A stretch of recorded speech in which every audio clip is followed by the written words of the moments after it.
അല്ല, ഉറപ്പിച്ചിട്ടില്ല. അത് ഒരു ഔദ്യോഗികമായ ഡിക്ലറേഷൻ വന്നിട്ടില്ല. അപ്പൊ ഞാനെന്നും ഗണപതി ക്ഷേത്രത്തിൽ വരാറുണ്ട്, പിന്നെ ദർശനം നടത്താറുണ്ട്. അതിന്റെ ഭാഗമായിട്ട് ഞാനിന്നിവിടെ വന്നതാണ്. UDFന്റെ സ്ഥാനാർത്ഥിയായി ഒരു ഔദ്യോഗികമായ ഡിക്ലറേഷൻ വന്നതിന് ശേഷം മാത്രമേ ഔദ്യോഗികമായിട്ടുള്ള പ്രചരണ പരിപാടികളുമായി മുന്നോട്ട് പോകാൻ കഴിയുകയുള്ളൂ. അപ്പോൾ അതനുസരിച്ച് ഔദ്യോഗിക ഡിക്ലറേഷൻ വന്നിട്ട് കാര്യങ്ങൾ സംസാരിക്കും.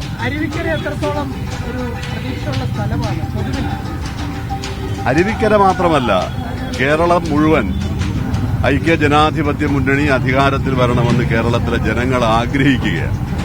ആ ഒരു രാഷ്ട്രീയമായ സാഹചര്യമാണ് കേരളത്തിൽ നിന്ന് നിലവിലുള്ളത്. അപ്പോൾ അതിൽ അരുവിക്കര എന്ന് പറയുന്നത് വളരെയധികം സാധ്യതയുള്ള ഒരു മണ്ഡലമാണ്.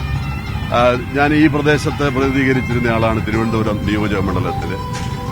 UDF അധികാരത്തിലിരുന്ന കാലത്ത് മാത്രമേ ഇവിടെ വികസന പ്രവർത്തനങ്ങൾ ജനങ്ങൾക്ക് ചൂണ്ടിക്കാണിക്കാൻ കഴിയുന്ന വികസന പ്രവർത്തനങ്ങൾ നടന്നു. ഞാനിപ്പോൾ ഗണപതി ഭവന്റെ മുമ്പ് നിൽക്കുക.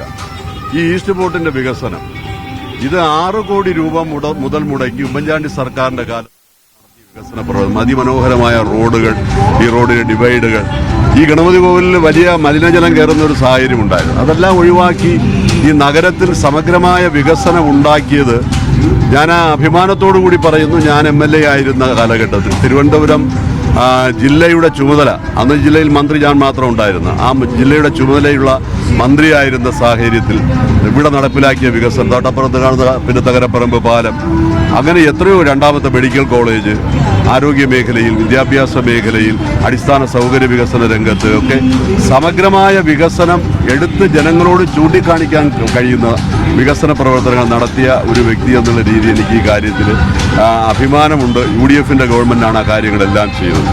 തീർച്ചയായിട്ടും ഇവിടെ തിരുവനന്തപുരത്തിന്റെ നഗരത്തിന്റെ വികസനത്തിന് വേണ്ടിയുള്ള സമഗ്രമായ പദ്ധതി നടപ്പിലാക്കുകയും അത് ഉമ്മൻചാണ്ടി സർക്കാരിന്റെ കാലത്ത് നടപ്പിലാക്കി അതിന് നേതൃത്വം കൊടുക്കാൻ കഴിഞ്ഞു എന്നുള്ളതാണ്. ഇന്ന് കാണുന്ന ഈ വികസിതമായ തലസ്ഥാന നഗരം, അതിന്റെ സൃഷ്ടി എന്ന് പറയുന്ന UDF ഗവൺമെന്റ് കാലത്താണ്, ഞാൻ മന്ത്രിയായിരുന്ന കാലത്താണ്.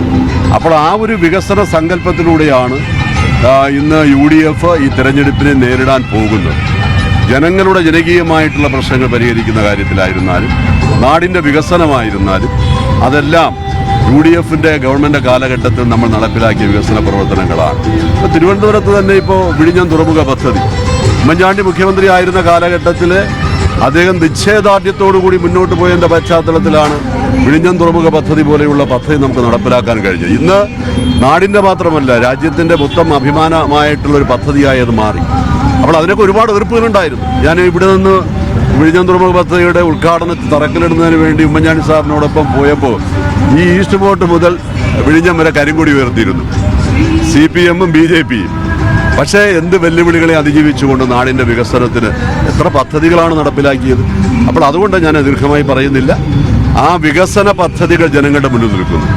പാവപ്പെട്ട ആളുകളെ സഹായിച്ച എത്രയോ ജനകീയ പദ്ധതികൾ ജനങ്ങളുടെ മുന്നിൽ, ആരോഗ്യരംഗത്ത് കാരുണ്യ പദ്ധതി പോലെ, സുഹൃതം പദ്ധതി പോലെ എത്രയെത്ര പദ്ധതികളാണ്, സൗജന്യ പദ്ധതികൾ ആ കാലഘട്ടത്തിൽ നടപ്പിലാക്കിയത്. തിരുവനന്തപുരത്ത് 2ാമത്തെ മെഡിക്കൽ കോളേജ് കൊണ്ടുവന്നു.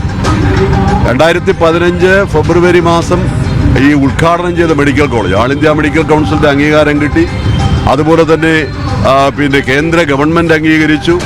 ഈ തൈക്കാട് ആശുപത്രിയും എൻ്റെ നിയോജക മണ്ഡലമായിരുന്ന തിരുവനന്തപുരം തൈക്കാട് ആശുപത്രിയും ജനറൽ ആശുപത്രിയും ചേർന്ന 2ാമത്തെ മെഡിക്കൽ കോളേജ്. ഒരു വർഷം 100 കുട്ടികൾക്ക് MBBS പഠിക്കാൻ കഴിയുന്ന സാഹചര്യം. ഈ ഗവൺമെന്റ് വന്ന് ആദ്യം എടുത്ത തീരുമാനം ആ മെഡിക്കൽ കോളേജ് വേണ്ടെന്നാണ്. വികസന പ്രവർത്തനങ്ങൾ നടത്തിയില്ല എന്ന് മാത്രമല്ല, നടത്തിയ വികസന പ്രവർത്തനങ്ങളെ അട്ടിമറിക്കാനാണ് ഇവർ ശ്രമിച്ചത്. 1000 കുട്ടികൾക്ക് സർക്കാർ ഫീസിൽ MBBS ഇതിനകം പഠിച്ചിറങ്ങാൻ കഴിയുന്ന ഒരു സാഹചര്യമാണ് LDF ഗവൺമെന്റ് ഇല്ലാതാക്കി. അപ്പോൾ ഞങ്ങളൊക്കെ അധികാരത്തിൽ വന്നാൽ തീർച്ചയായിട്ടും 2ാമത്തെ മെഡിക്കൽ കോളേജ് ഇവിടെ കൊണ്ടുവരും, അതിന് യാതൊരു സംശയവുമില്ല. ഇപ്പോഴത്തെ മെഡിക്കൽ കോളേജിന്റെ സ്ഥിതി എന്താണ്? പോയാൽ കിടക്കാൻ സ്ഥലമില്ല, പിന്നെ ചികിത്സയില്ല, മരുന്നില്ല, ഡോക്ടറില്ല, എക്യുപ്മെന്റ് ഇല്ല. 2ാമത്തെ മെഡിക്കൽ കോളേജ് വന്നാൽ ഈ തിരക്ക് മാറും. ദിവസം 5000 OP ആണ് തിരുവനന്തപുരം മെഡിക്കൽ കോളേജിൽ ഉള്ളത്. ഇവിടെ വരുമ്പോൾ അവിടെ കിടക്കാൻ സ്ഥലമില്ല, ചികിത്സിക്കാൻ ഡോക്ടർമാരില്ല.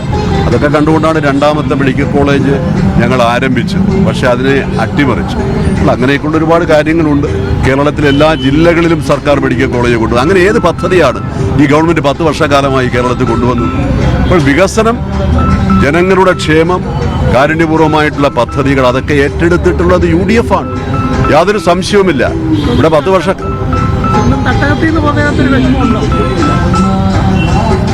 സീറ്റ് ഏതാണെന്നുള്ളത് പ്രഖ്യാപിച്ചാൽ മാത്രമേ എനിക്ക് പറയാനുള്ളൂ. പാർട്ടി ഒരു നിയോഗിച്ചാൽ ആ ഉത്തരവാദിത്വം ഏറ്റെടുക്കും, അവിടെ വിജയിക്കും, യാതൊരു സംശയവും.